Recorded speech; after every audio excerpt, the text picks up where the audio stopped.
Uqbat ibn Amr, he asked the Rasul sallallahu alaihi wasallam, what will give me success? What will give me safety? And the Rasul sallallahu alaihi wasallam, he gave three very, very brief replies. Rasul sallallahu alaihi wasallam, he said, number one, amlik alayka lisanak. Learn how to control your tongue. One day, Umar ibn Khattab walked in the masjid and he saw Abu Bakr radiallahu anh holding his tongue. So he just says, like, what are you doing? Why are you holding your tongue? He goes, this thing has put me in so much trouble. How many households have been destroyed because of a tongue? How many communities? Imam Shafi has a poem where he says how many people are in the graveyard because of their tongue. So Rasul sallallahu alaihi wasallam, he says, amlik alayka. An interesting thing about the Arabic in this is he says alayka, as if it's against you. Protect yourself against this thing that will really mess up your life if you don't control it. Imam Shafi also said if there's anything that deserves to be in jail for a long time, it's the tongue. So just the first advice is that the aql should be in front of the tongue. What happens often is that the tongue speaks and then we go, oh,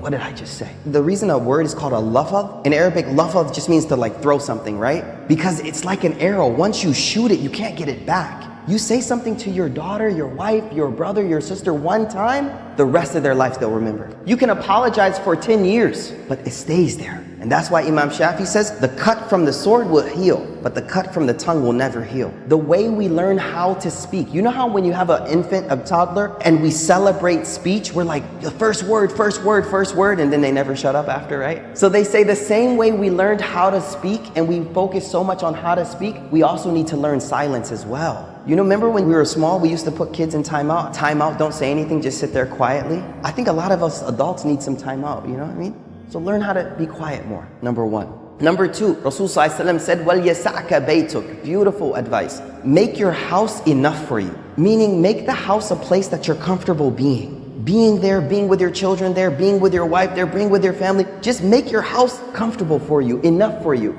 Not this mentality that we always have to be outside of the house. No, be at home. There's less fitna at home. You go to the masjid, salli, back to the house. Go back. Be there. Be with your family. We all know the incident of ifk. Ifk was when our mother Aisha radiallahu anha was accused of fornication. And rumors about her had spread throughout the community. And we could imagine how that would feel to be someone like Aisha in that state where everyone is talking about something. And then I want you to imagine you're her father, Abu Bakr. Like, what would it feel like to be a father of that type of rumor spreading around community? The hadith tells us that Aisha, first of all, didn't find out about the rumor for a while. When Aisha radiallahu anha found out, she immediately asked the Rasul sallallahu alaihi wasallam, could she go back to her mother and father's house? So Rasul sallallahu alaihi wasallam said, yeah, go. When she walked in the door, she was very distraught. And the hadith says, she walked in the house and her mother saw her face and she immediately started to comfort her. But Aisha says, when I walked in the house, I could hear my father on the roof of the house reciting Quran. There's a communal problem with your own family.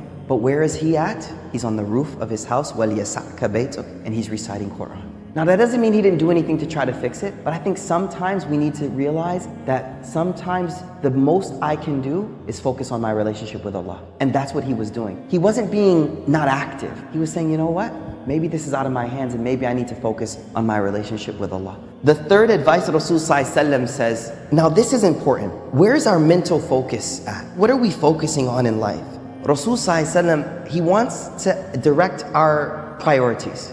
The end of this hadith says, وَابْكِ عَلَى خَطِئَتِكَ. Cry over your sins. Now, the only way you'll cry over something is when it's a priority in life and when you focus on it. And so what I feel this hadith does for me is it reminds me that there are a lot of problems in the world right now, whether they be global, whether they be communal, whatever they may be.